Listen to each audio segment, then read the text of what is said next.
Hello everybody, it's me Jones on Jay here. Apple just had their March event a few days ago, and in my opinion, it went from boring to a little disappointing to very exciting. Let's talk about it. So first, starting out with the boring stuff. Apple TV just got a little bit better with some new shows, and both the iPhone 13 and 13 Pro now come in a new green color. The new green color on the 13 Pro is pretty similar to the midnight green color that we saw on the iPhone 11 Pro, and a lot of people seem to really like that color, so they'll be very happy to see it return for the iPhone 13 Pro.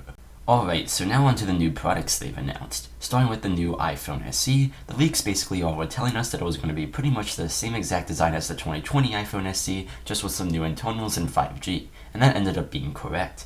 The new iPhone SE is still rocking the iPhone 8 design with its 4.7-inch screen, big bezels, and home button.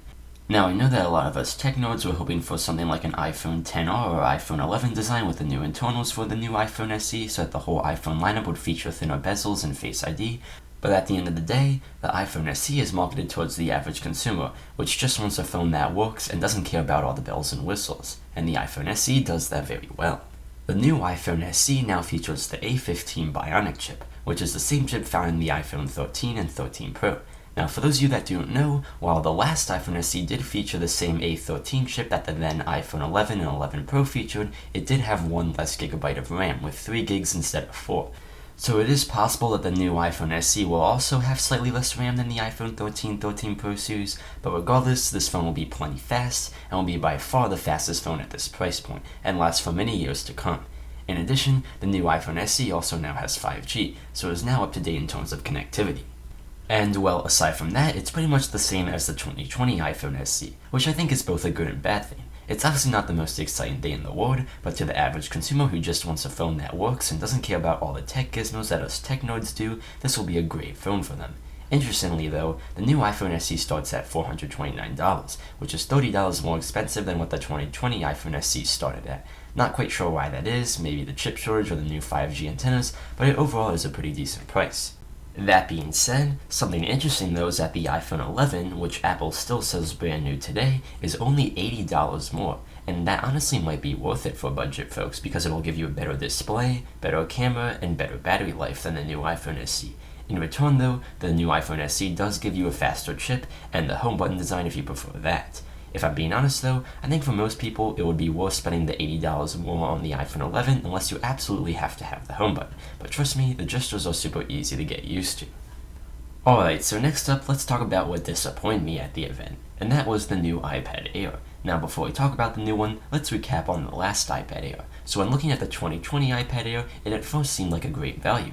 It featured the same design as the 2018 iPad Pro, but with some new fresh colors, and it supported the new Apple Pencil 2 and Smart Keyboard. But ultimately, it was a terrible value, because for cheaper, you could pick up a refurbished 2018 or 2020 iPad Pro from Apple, which is still like buying brand new because of Apple's high standards, and both of those were better tablets because they featured the 120Hz ProMotion display, Face ID, better camera, and Thunderbolt 4 for better connectivity, all things that the iPad Air was lacking, so it wasn't a great value.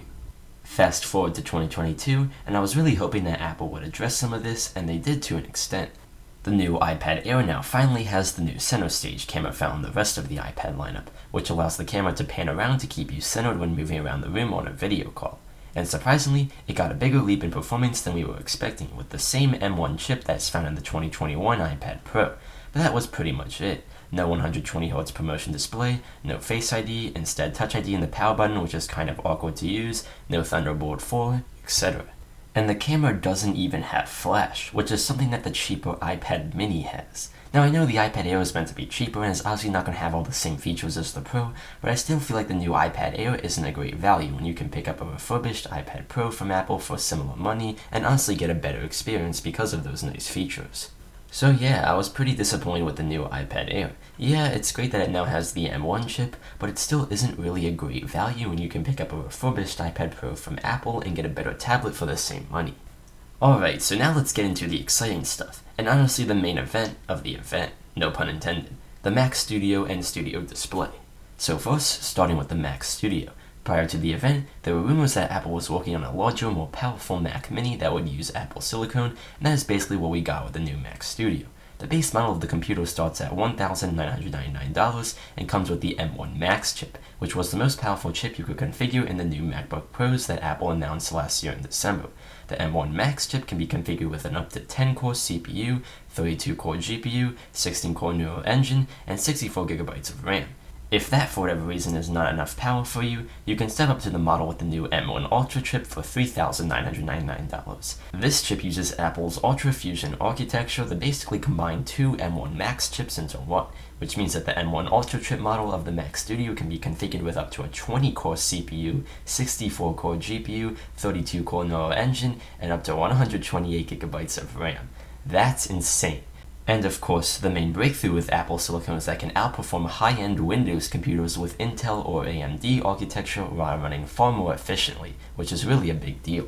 Aside from performance, Apple also bragged about how modular the Mac Studio is. No, not modular as in take apart the computer and put whatever specs you want inside, but modular in the sense of a wide variety of I/O offered. On the back of the Mac Studio, you have 4 Thunderbolt 4 ports, a 10GB Ethernet port, 2 USB-A ports, an HDMI port, and a headphone jack, which Apple claims supports high-impedance audio for high-end studio equipment.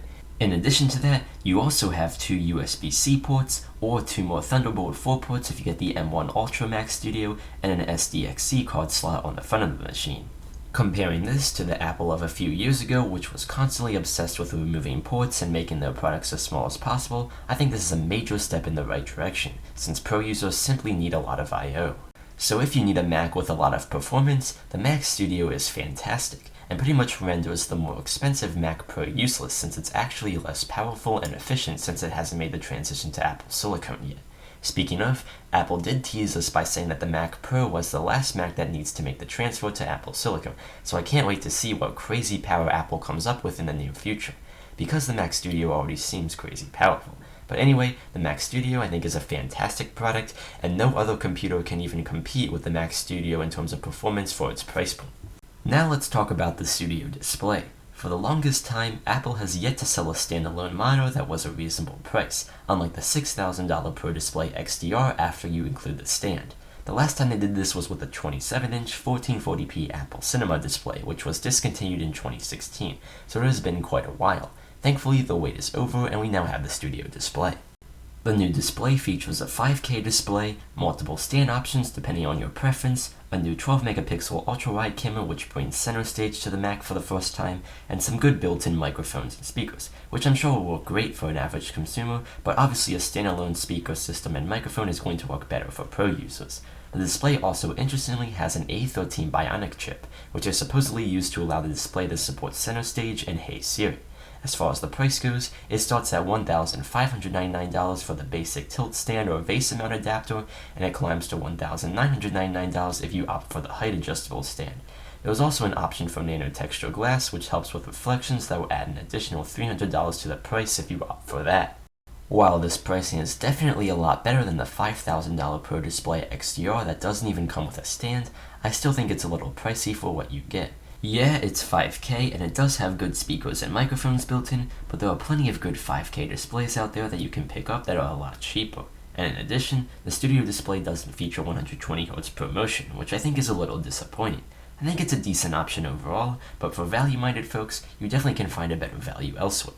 And there you have it. Overall, I think it was a pretty good Apple event. The iPhoneSE and iPadAir, while a little boring and disappointing, did get some nice upgrades in terms of specs. The new Mac Studio offers incredible performance in I/O for a great value, and the Studio display finally gives us a more affordable display from Apple. Be sure to let me know what you thought of the event down in the comments below. Did you like the event, and what was your favorite product announced? And are you ordering any of the new products? For me, I was definitely most excited by the Mac Studio. Thanks a lot for watching, don't forget to like and subscribe, and I'll see you guys in the next video.